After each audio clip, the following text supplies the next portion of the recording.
دور کے بعد ایون انڈین جنرلز کو بھی یہ چیز سمجھ آ گئی ہے کہ بیہائنڈ پاکستان کے پیچھے بیسیکلی چائنا ہے جو پاکستان کو اتنا سپورٹ کر رہا ہے اور پاکستان کو ریئل لائف سیٹلائٹ امیجز آ رہی ہیں اور پاکستان بآسانی جو ہے وہ انڈیا کے جو حملوں کو ناکام بنا کے ایون انڈیا کے خلاف بہت ٹھیک ٹھاک ریٹیلیشن کر رہا ہے اور S-400 انڈیا کے نیوٹرلائز کر رہا ہے. تو یہ بات ان کی بڑی امپورٹنٹ ہے کہ انہوں نے یہ بات ایڈمٹ کی اپنی پارلیمنٹ کے اجلاس میں, جو کہ ایک بڑی امپورٹنٹ چیز ہے کہ پاکستان جو چائنا کا ملٹری الائنس ہے یہ آنے والے وقت میں اور اسٹرانگ ہوگا, اور یہ ملٹری الائنس صرف اب ایک طرح سے بارگیننگ پہ نہیں رہے گا کہ چائنا پاکستان کو فائٹر جیٹس دے رہا ہے, یہ انٹیلیجنس شیئرنگ میں بھی ہوگا, اور یہ آنے والے وقت میں اور زیادہ ملٹی ڈومین جو آپریشنز ہیں, یعنی آپ کہہ سکتے ہیں کہ انٹیلیجنس لائف شیئرنگ, اس کے علاوہ جو بائیڈو سسٹم انڈیا کی جو فارورڈ پوزیشنز ہیں, جو جہاں پہ انڈیا کے ملٹری ایسٹس ہیں ان کی شیئرنگ, تو یہ ساری چیزیں چائنا پاکستان کو لائیو دکھائے گا, بتائے گا, جس سے پاکستان کو ایک انڈیا کے اوپر ٹیکٹیکل اینڈ اسٹریٹجک ایج حاصل ہوگا. اگلی امپورٹنٹ بات یہ ہے کہ راہل گاندھی صاحب نے انڈیا کا جو انٹیلیجنس فیلئر ہے وہ پراپر طور پہ ایکسپوز کر دیا ہے کہ یہ بیسیکلی انڈیا کا انٹیلیجنس فیلئر تھا. یہ جو فریڈم فائٹرز کشمیر کے تھے, جو کہ کشمیر کے رہنے والے تھے, جو کہ انڈین آکوپائڈ کشمیر ہے وہاں کے رہنے والے تھے, انہوں نے یہ آپریشن کیا اور بھارت کی جو انٹیلیجنس تھی وہ ناکام رہی اور یہ پہلگام کا واقعہ ہو گیا, جس کی وجہ سے دنیا نے کنڈیم کیا اور اوبیسلی ہم سب نے کنڈیم کیا, پورے پاکستان نے بھی اس کو کنڈیم کیا. ایسی بات نہیں ہے کہ جب بھی کوئی انوسنٹ لائف جاتی ہے تو اوبیسلی سب کا نقصان ہوتا ہے, ہر کسی کے اندر باپ, ہر کسی کے گھر میں باپ بہن بھائی یہ سارے ریلیشنز ہوتے ہیں, and we all respect that. لیکن بھارت نے پھر الٹا پاکستان پہ الزام لگایا جس میں اس کو پھر نقصان ہوا. ٹھیک ٹھاک. اچھا, اگلا امپورٹنٹ اسٹیٹمنٹ یہ ہے کہ انہوں نے آرٹیفیشل انٹیلیجنس جو پاکستان کا ادارہ ہے, جو کہ پروین سوانی صاحب جس کی تقریباً پچھلے 2 سال سے بات کر رہے ہیں کہ پاکستان کے جو national centre of artificial intelligence NCAI ہے, اس کی وجہ سے پاکستان اور جو چائنا کی ایئر فورس ایک دوسرے کے ساتھ کنٹریبیوٹ کر رہی ہیں, یہ آج ہمیں پتہ لگ گیا. راہل گاندھی صاحب نے بھی اپنی جو ہے وہ اسپیچ میں کہہ دیا, اور اگر ان کی گورنمنٹ آتی ہے تو یہ آرٹیفیشل انٹیلیجنس پر بھی فوکس کیا جائے گا کانگریس کی گورنمنٹ کی جانب سے. اچھا, اگلا بڑا امپورٹنٹ اسٹیٹمنٹ یہ ہے کہ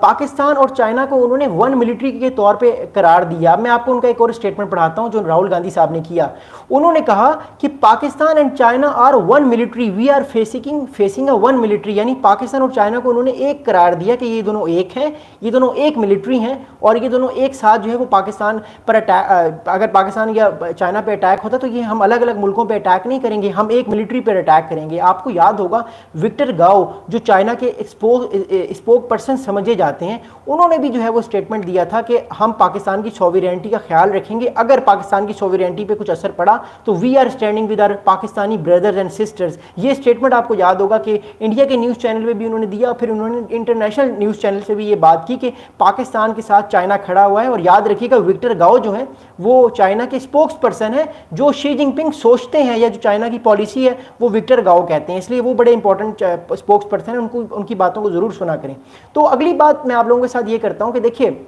اس اسپیچ کے بعد ایک چیز سامنے آ گئی ہے کہ جو انڈیا کی اسٹریٹجک انفیریورٹی ہے پاکستان پلس چائنا کے ساتھ, وہ انہوں نے ایکسپوز کر دی ہے کہ انڈیا کی جو اسٹریٹجکلی انڈیا اگر اپنے آپ کو مضبوط نہیں کرے گا, خاص طور پہ جو پروین سوانی صاحب بات کرتے ہیں, میں اس لیے ان کو کوٹ کر رہا ہوں کہ وہ بار بار بات کرتے ہیں کہ next wars are gonna be wars of air, they are not gonna be wars of land. ابھی آپ دیکھیے جو امریکہ نے آپ کہہ سکتے ہیں کہ جو نیوکلیر اسٹرائکس, نیوکلیر جو اور فورڈو کو تباہ کیا ایران میں, وہ بیسیکلی اس نے اپنی B-52 بامبر سے اس نے اسٹرائک کی, جو اس کی ایئر سپیریورٹی ہے اس سے اس نے تباہ کیا ان ساری نیوکلیر سائٹس کو. تو کہنے کا مطلب یہ کہ پروین سوانی صاحب بار بار یہ چیز کہتے ہیں کہ جب تک آپ اپنی ایئر فورس کو تگڑا نہیں کریں گے, اس پہ انویسٹ نہیں کریں گے, 5th جنریشن فائٹر جیٹس نہیں لائیں گے, آپ بیوروکریسی کو اتنا سلو نہیں کریں گے, جلدی فائٹر جیٹس لیں گے, رفائل کے فائٹر جیٹس لینے میں آپ 5 سال نہیں لگا دیں گے, تب تک آپ کی جو ہے وہ ایئر فورس مضبوط یا تگڑی نہیں ہوگی. تو انہوں نے میسج بیسیکلی انڈیا کی ایئر فورس کو ہی دیا ہے, یا ایک طرح سے گورنمنٹ کو بھی دیا ہے کہ جب تک انڈیا کی گورنمنٹ اپنی ایئر فورس کو تگڑا نہیں کرے گی, وہ گورنمنٹ جو ہے وہ آپ کہہ سکتے ہیں کہ کمزور ان کی ایئر فورس رہے گی انڈیا کی. اگلا انہوں نے یہ چیز بتا دی ہے, ایک اور انہوں نے سوال کیا پرائم منسٹر مودی سے, اور انہوں نے یہ کہا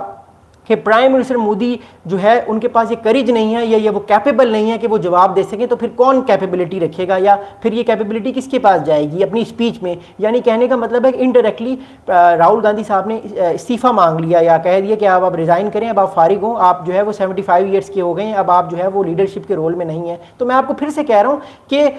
ڈاکٹر روہن صاحب کی طرف سے بھی جو RSS کے سربراہ رہ چکے ہیں, جنہوں نے کتاب کی ایک انیگوریشن کے دوران یہ بات کی تھی کہ 75 سال بعد ہر بندے کو ریٹائر ہو جانا چاہیے سیاست سے, پولیٹکس سے. تو بیسکلی وہ مودی صاحب کو یہ بات کر رہے تھے بیکاز مودی صاحب جو ہیں وہ اس ستمبر میں 3 مہینے بعد 2 مہینے بعد جو ہیں وہ 75 ایئرس کے ہو